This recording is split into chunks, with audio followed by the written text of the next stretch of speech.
But I realized that knowledge doesn't go waste because, like you said, why storytelling and what I'm doing, I realized that every little thing that I have learned through my journey helps and supports my storytelling in some way. Oh yeah, for sure. For sure. Yeah. And I do stand-up comedy, and I'm a storyteller in stand-up, right? So, but I also love filmmaking, and I love documentaries, and I love interviews, and I'm and I feel like that all those things are so connected, because it's like, if you're like a curious person that loves stories, you're probably going to be interested in a good documentary or a good interview. Exactly. So everything, what you realize is that everything is a story. Yeah. Everything has a story. Everything has a reason. And, you can look at all different kinds of industries and how story help, sell a car or help you, make a decision. And if you look at it, right, today, everything is centered around storytelling. All of a sudden in the last 5-10 years, right? Story branding and, emotional storytelling in the corporate world, all of that has just caught up so much. Yeah, 100%. So, okay. So that leads to, how are you introducing storytelling into your life now? Are you doing live performances, storytelling? And what's that look like? I do that. Yeah. I do stage performances. Yeah. And I call them performance storytelling. Okay. And what I do is I take stories of Indian origin and I create one-person storytelling shows out of them. Okay. And again, it depends on opportunity.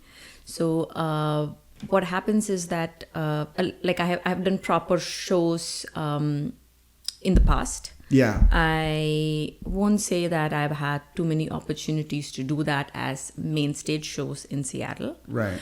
However, I'm also an educator. I'm a teaching artist and I work with youth. So for me, I feel like every time I go into a classroom, I have a performance. Yeah, right? For sure. I'm improvising. Like all of theater gets applied there. I'm constantly improvising. I'm thinking on my feet. I'm creating an immersive performance. Yeah. Where my audience is literally breaking the third wall, fourth wall, coming on to me, talking to me. And I take stories. So, when I'm working with youth, there is always the element of stories. Yeah. And I tell stories to them. And I like to facilitate it in a circle. So I facilitate, I perform where I get the students or the kids to listen to stories, because something that we are missing in today's world is listening, right? We want to talk, we have so much to say, but we forget that listening is a very important part of a conversation. And I think my love for stories didn't start with telling, it started with listening. Right, that's a good point. Yeah. So there is always that element of me narrating a story and getting them to listen. Yeah. And I also feel it's one of the most satisfying thing for me, for how it captures their attention. And when I go into these schools, a lot of times there are also neurodivergent students in the class. And the class teachers will usually tell me that, when I'm going to schools, I'm there for a fixed period of time. So I'll be there for a residency, which will run for 6 weeks or 4 weeks. Oh, okay. Like so that. It's more than a day, but it's a good time. Yeah. So it's not, but it's also not a year-long thing. Right. So I'll probably go in somewhere middle of the year. I'll be with them for 4 weeks, and then my time with them is done. Okay. So the class teachers are the ones who will support me in the process, because I have very limited time. Yeah. I just get directly into whatever I have planned to do with them. So they'll usually tell me that, especially if there are children, neurodivergent children in the class teachers will usually tell me that, they'll probably not participate. They're going to be somewhere else, and Yeah. they have their little space, their little nook and corner, and they're usually with another special educator who's Okay. constantly accompanying them. But it is so beautiful and so I will not have that expectation from them, and I'll gather the other students and I'm telling a story, and the most beautiful thing happens where those kids get up from there and they come and sit next to me, hold my hand, and they're listening to stories. Yeah. And I think that is just the beautiful power of stories. Yeah. Yeah. A good story is everything, Yeah. so it's great to hear that. And that's a fun, I didn't have anything like that growing up, where I didn't have someone coming and educating on stories and really like growing that creative side of my life. So it's cool to see that like you were involved with that. How long have you been doing like things like that? I first started working with kids, taking, as a storyteller in school. That was in, I think, 2011,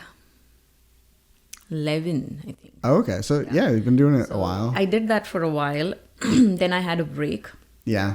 Then I did it again sometime in, I used to live in the Philippines before I moved to the US. Oh, really? My husband and I lived in the Philippines for nice. almost 10 years. Okay. So I started off in India. The first time I worked with kids was in India. Then I moved countries. Then after a few years of being there, I started doing that in Philippines. I did it, I think, for a little over a year. Okay. And then I came to the US for my master's. I did my MFA in theater. And after I moved to Seattle since 2021, post-pandemic, once things opened, Yeah. I've been doing it pretty much. That's great. Yeah. That's great. Do you miss the Philippines? Not really. Really? Yeah, I mean, we lived there for 10 years, and I think when I moved out, I'd sort of, I knew that I'm done with the place. My journey over here is done. Yeah. So I know that when I moved here, I'd sort of given it closure. Mm-hmm. And so that is why I don't miss it. Okay. But I would love to go back there. Yeah. I have some very fond memories. Yeah. And then I also just want to ask you, because you also have a podcast, Mm-hmm. and it's different than mine. Yours is more like, I'd say, history based. But yeah, if you could just tell me about your podcast and why you started it, or. Yeah. So the podcast really branched out of, the podcast is called as Epiphany Sutra. And it branched out of Epiphany Sutra, my passion project, through which I offer creative ritual experiences to individuals as well as collectives. So that really came about from my MFA. So one of the reasons I felt like I wanted to pursue my MFA was because I was at this stage where when people asked me what I do, I would be like, I do this, I do that, but then I do that, and then I do this. Yeah. So I was like all over the place. Yeah. And then it just hit me one day that, what am I saying? Why am I not able to say that who I am? It was my own personal journey. It got me thinking. And this was when I was in the Philippines. Okay. And I was also doing performance storytelling then. And I was also producing a theater festival there. Busy. Yeah. And but still, I'm doing all this, but I just couldn't tell people who I am. Right. I also never told anybody that I'm an artist. Really?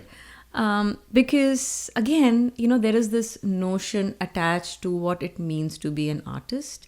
So I was actually an artist. I was making art. I was always engaged, involved in the arts. But for some reason, I wasn't empowered enough to call myself an artist. And So when I was feeling really lost around what it is, who I am, what am I doing, and I never really had, like I said, theater happened when I was in film school. So I hadn't studied theater. Yeah. However, it was theater that I was doing all along. So I felt that I need to do something where that'll anchor me, and that's how I started looking for master's programs. Okay. And I came to the US, and the MFA that I did was also very unique in nature. So it's called as a laboratory-based program for the self-generative artist. And I thought that fit me because when I was looking for most programs, they were again saying, MFA in direction or MFA in acting or MFA in playwriting. And I just couldn't connect to it because I was doing all of it in some capacity. And then when I came here, the program gave me ample opportunity to really reflect into my process. And it opened up the idea of process or practice as performance versus, creating a show as performance. And that just changed everything for me. So my focus became more process oriented than just working towards, creating a piece. And as part of that process, I had wonderful mentors at the university who understood where I come from. So, they wanted me to be more confident and embrace my cultural background, my cultural roots, and they also realized it was also very like they say it is laboratory based, so there were many workshops. Okay. Most classes were really hands-on workshops of different kinds. That's great. Yeah. So obviously rituals came in because I also grew up with a lot of rituals. That was another thing that I grew up with, and I subconsciously was taking to it a lot. And that kept coming up in my conversation. So my mentors sort of urged me to look more into it. And they were like, listen, do you know that anthropologically people have studied performance and as ritual and rituals as performance? So maybe that is where you need to focus on. And that just opened up this entire new world for me.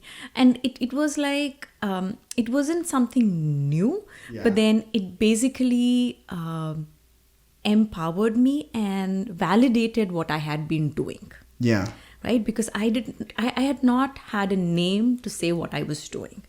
And the one thing that the MFA did for me is, one, I said, I am an artist. That is who I am. So it gave me that identity. And I was also able to find the vocabulary to articulate it. So calling myself an inter and a multidisciplinary performance artist does that. Yeah. And you did ask, why creative warrior? Yeah. What was it? Yeah. So it was around this time, as I was trying to understand what it is that I do, and that I needed something to tell what I do, one word or one phrase. Yeah. So it was during that time, as I was pursuing my identity, I was asking myself what it is that I do, what is common to all of these things. And the one thing that kept coming up was creativity, being creative. Yeah. So I called myself a creative practitioner first.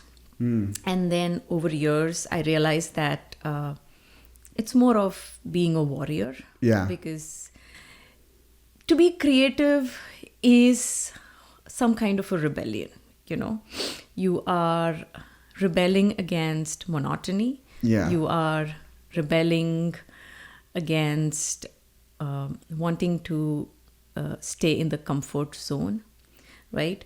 It's you are fighting to see more perspectives. And I thought that warrior, the word warrior suits me better.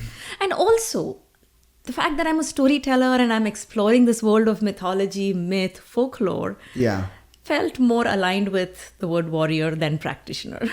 Yeah. And I think That's so interesting to hear you talk about it from like your experience, because like obviously a lot of my background is in comedy, and comedians, I feel like we always have this conversation of, you know, you'll see it in the news too, where it's like someone is a comedian and then they're doing acting, or they're doing, you know, they're writing a book or whatever it is. And it's like these skills that they get from doing stand up. Right. But now it's like, I feel like now it's a little more normalized, but like 10 years ago, people would be like, but he's a comedian. He can't be doing X, Y, Z Right. or whatever. And now I think we're kind of like opening up into an idea of like, people are more than one thing, and they can be multiple things. And I think social media has kind of helped with that in somewhat, where it's Right. like you can kind of show other sides of you. But it's an ongoing conversation, and I fall more into call myself a comic than I do other terms, even though it's like I am a storyteller, I am a writer, I am, you know, these other Right. things. And sometimes it's just conversational of like who I'm talking to, and I'm like, Right. well, I'll just say comedy, and we can leave it at that, you know. Right. So it's interesting to hear that you have kind of like figured out your own terms with that, and that switch from practitioner to warrior feels very like a strong change, and it feels like it probably was like empowering and maybe a relief, I would say. Definitely. And the other thing is also that I have given myself the permission to not be attached to these terms forever. Yeah. Right? And I've told myself that this can change. I feel like this right now because this is what I'm doing. Yeah. But maybe 5 years down the line, I may not be able to resonate with this term anymore. Yeah. And if then it means that this vocabulary, this identity has served its purpose, and it's time for me to let it go. Yeah. Yeah. And so how are you feeling? Because, okay, to kind of bring it back to the podcast, like you started the podcast last year, and then we were talking before we started recording, and it, you know, you started it last year, and it's kind of grown every episode. Right. And then how are you feeling about, because podcasting is its own world, right? And it's its own thing. Yes. How are you feeling about trying to cram what you do into a video or into an audio version? So all my research goes back to my MFA days. Yeah. And from there on, even for my thesis, there was just so much of research that was happening. And then that eventually manifested in me creating Epiphany Sutra, through which I offer these creative ritual experiences to people. And as I'm working on those things and I keep researching, there is just a lot of things that I learn. And I'm like, you know, the world needs to hear this. I want to share this. And that is something that made me start the podcast. So it's that there are so many stories, there are so many fascinating facts, discoveries. And I think the podcast is a wonderful platform for me to share all of that. Yeah. The other thing is also, you know, being physically in a place, there is just so much opportunity you are getting to really do what you want as an artist. Yeah. And I feel like, you know, like I said, you know, we were talking about storytelling, and I told you that while I have had stage shows in the past, I haven't really had as many opportunities to perform here in Seattle. But what the podcast is doing is I'm able to use the podcast as a platform to create these performances. 100%. Yeah. Right? Because that's next, you know. I ended up having a break for the last 3 months on my podcast because we brought home puppies. And I have been a full-time mom to my 2 puppies for the last 3 months. Yeah. But this break also gave me the time to really reflect. Okay. And one thing that I want to do moving forward is to make these story exclusive episodes. Yeah. Right. One part of, you know, when I knew I wanted to make a podcast. and like we were just talking about this attachment to perfectionism, Yeah. right? And for a very long time, I think I spent more than a year or maybe even a couple of years just sitting on the idea of podcast. Of course. Right. And most people do. Most Right. people, I mean, I'll talk to strangers all the time that have thought about doing stand-up or doing something creative for maybe 10 years. Right. And so it's really about, I have this idea. I know I can do it. I know I'm meant to do it. Yeah. And I'm like, oh, but I'm yet to get there. I'm yet to get there. Yeah. And that yet to get there, you'll never get there. Yeah, The only yeah. way to get there is to say, to hell with it. I'm ready today, and I'm just going to do wherever I am today. I'm going to put it out there. Yeah. Right. And that's how that one day that's what I decided. Mm-hmm. But in that moment, the other thing that I did was, it's a self-produced podcast, just like what you are doing over here. Yeah. So there I am, creating, thinking of, conceptualizing it, then writing it, shooting it myself, performing, editing, and then publishing. But I got so excited that, okay, hey, I'm doing this. I created episodes and I would just want to share it right away. Yeah. And what ended up happening was I was sort of stressing myself out because I'm like filming episodes on Monday or Tuesday, and then I have to put it out on Friday. So I'm busy editing it for the next 3 days while also preparing my following episode for the next week. Mm-hmm. So it was just too stressful. It can be. Right. Yeah. Yeah. So I realized that this break gave me that time to rethink about how I want to strategize that. That was one. And also, like I said, I was thinking too much about, what is it that I want in my podcast and stuff like that. And the other clarity that I got is I want to have story exclusive episodes. Yeah. Like right now, I've brought in stories, but I have integrated those stories into other episodes, the other concepts that I am discussing. And I feel like it'll be a good idea to have just a story exclusive episode where I can go back to my performance storytelling, pick up a story, work on it like a performance and perform it. Yeah.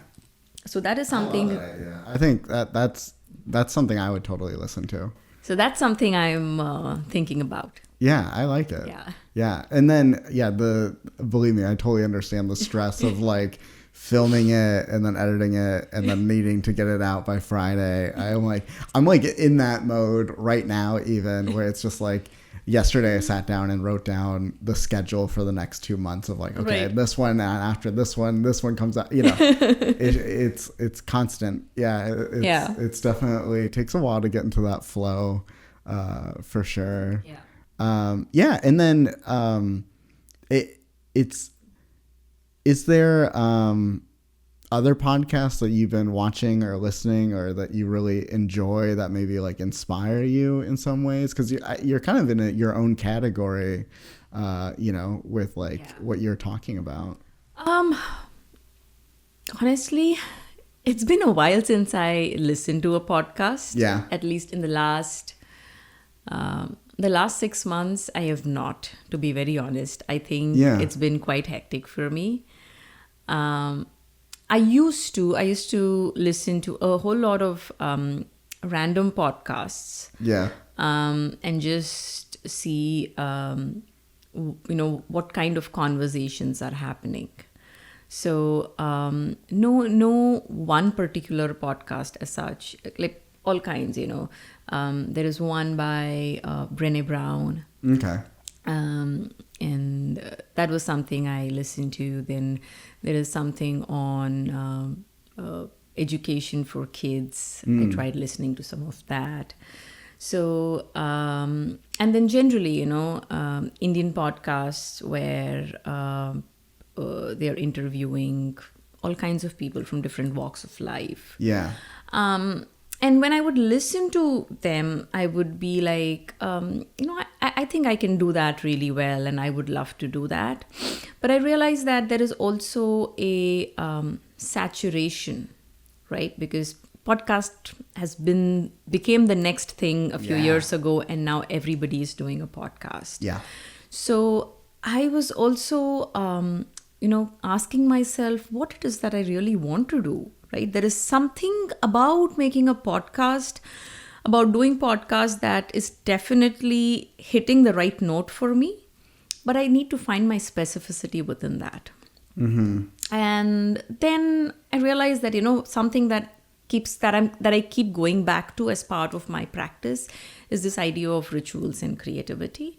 So why not explore that? Because the other thing that I did see is that is not, it's a kind of a niche, and it's also something that not many people have really explored. So part of this is also, when I'm researching on a whole lot of things, I realize that there isn't too much information available. So I think the podcast is also part of my pursuit to understand at a deeper level these questions, these these thoughts that come up for me as part of exploring these ideas. Yeah. Yeah, and I love that, because that's what I feel like I get out of the podcast a lot, is just kind of exploring thoughts that I'm having, hearing about thoughts that, my guests are having, and just kind of seeing where that ends up. And sometimes it does end up where I end up writing a joke based on something I talked about, or, it brings up a random memory that I later work on for a story. But yeah, I really like that. And then something else I wanted to ask you about was there's a few sides to making podcasts, right? So there's we talked about the pre-production of it and all the stress that can come with. But how are you feeling about the other side of it? Because one thing that I've talked about a bunch on the podcast is my stress of posting and being on social media and creating the content needed and creating the clips. How do you feel about your relationship with social media as a whole? Great question.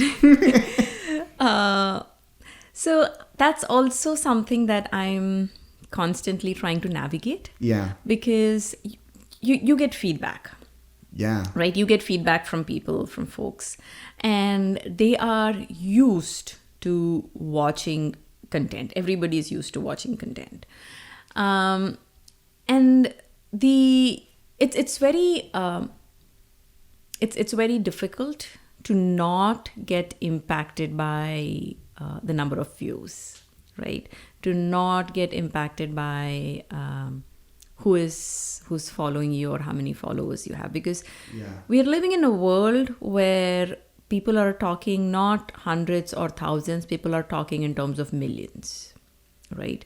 You have made it as a podcaster, as a content creator, if you have got some million views, right?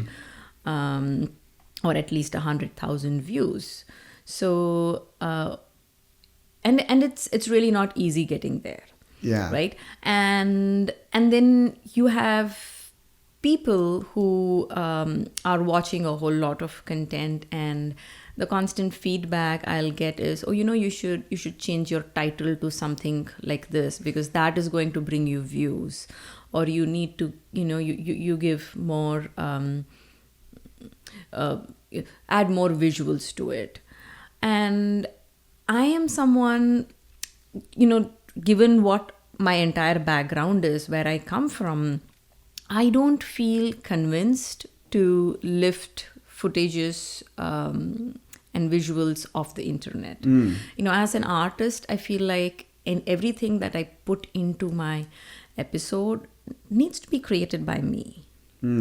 So I feel like even if I'm going to add visuals, those visuals are something that I need to film. That's my film. I end up putting on my filmmaker's hat.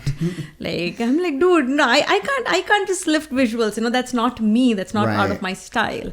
But I also understand where people are coming from. They're like, if I'm going to speak for 20 minutes, 30 minutes, it's difficult to just watch someone speak for 20 minutes, 30 minutes, given the world that we are living in and the way our brains have been rewired. Yeah. We all have really short attention spans.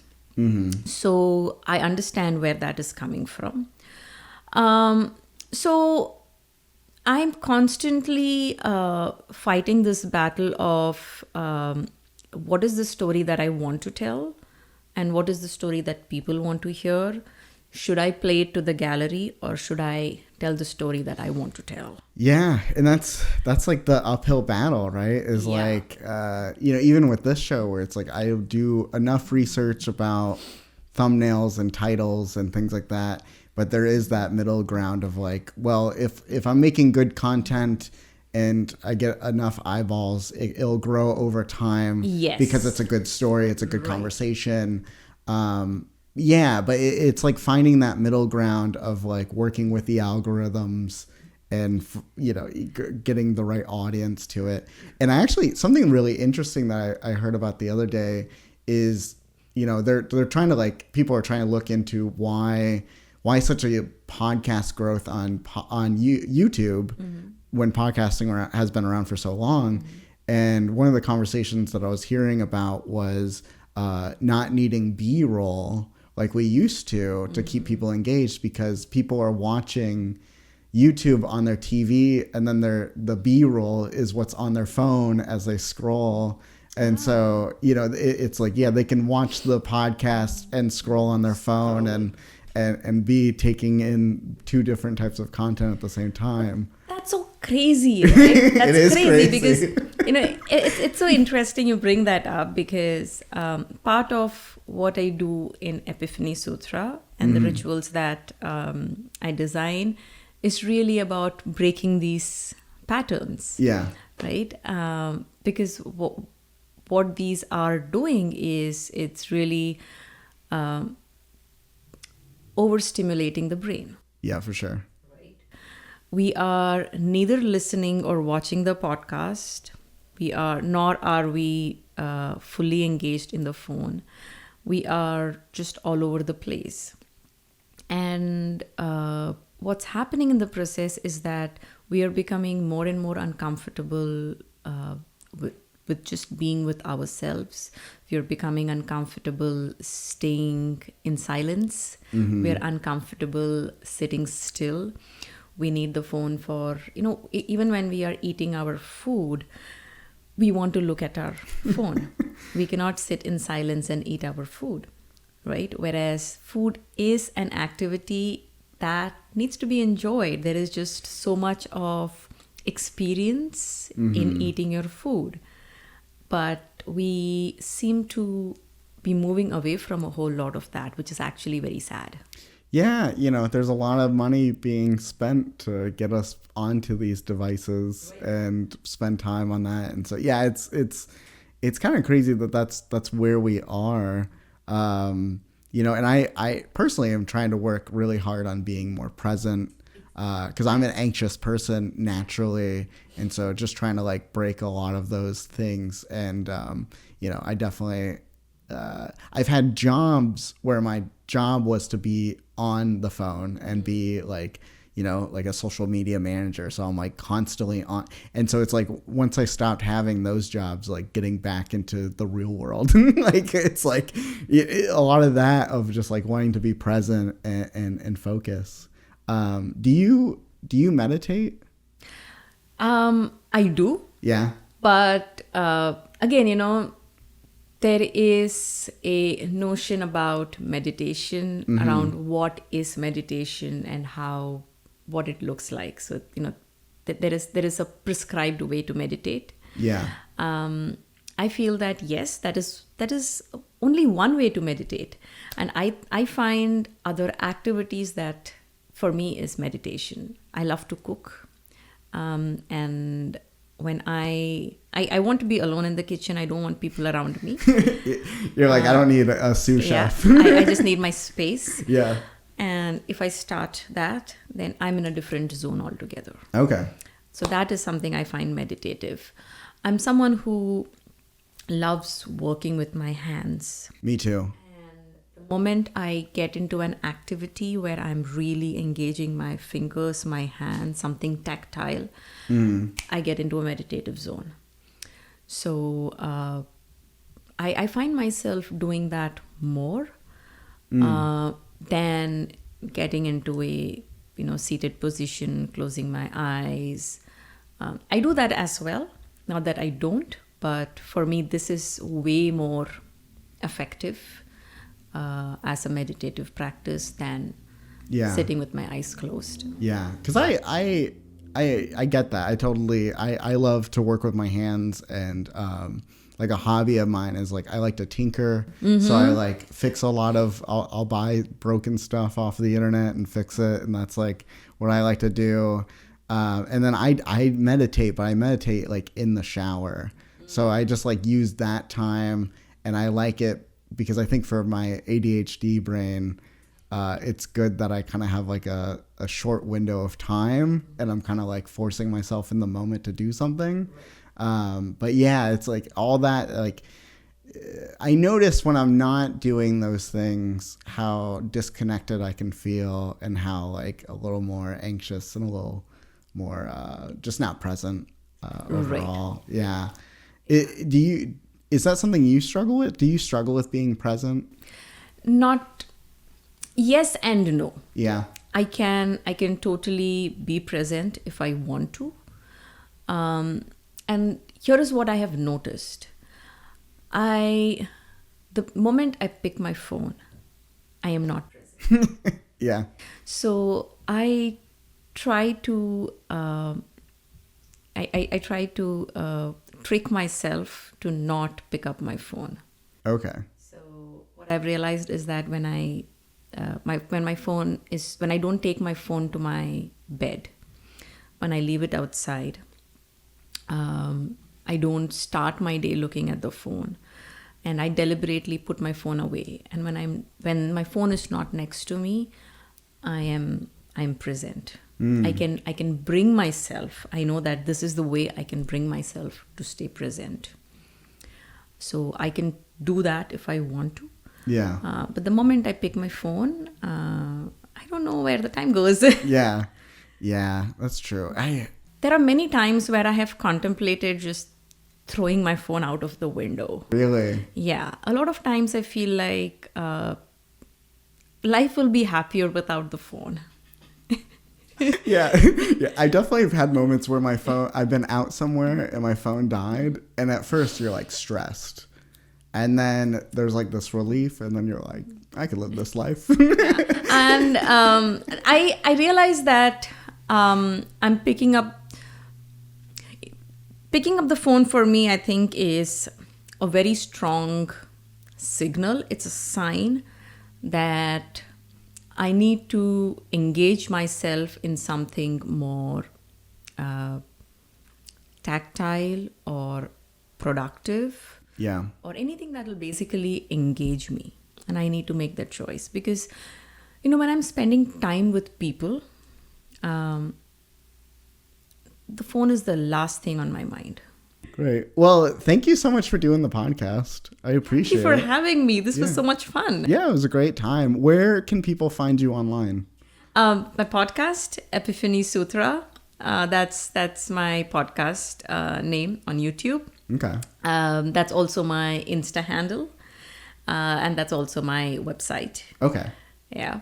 So those are the best places to find me. All right. And is there one that you prefer over the others? Podcast and Insta handle, maybe. Yeah. Yeah. Podcast for sure, because that's where right now I would love people to come and watch what I'm sharing. Okay, great. And all that will be in the show notes, so people will be able to find it. Thank you. Yeah, of course. Well, thank you so much for doing the show. Thank you, Zack. It. Yeah. And I've been your host, Zack Lyman. This has been the Zack Lyman Podcast and outro music.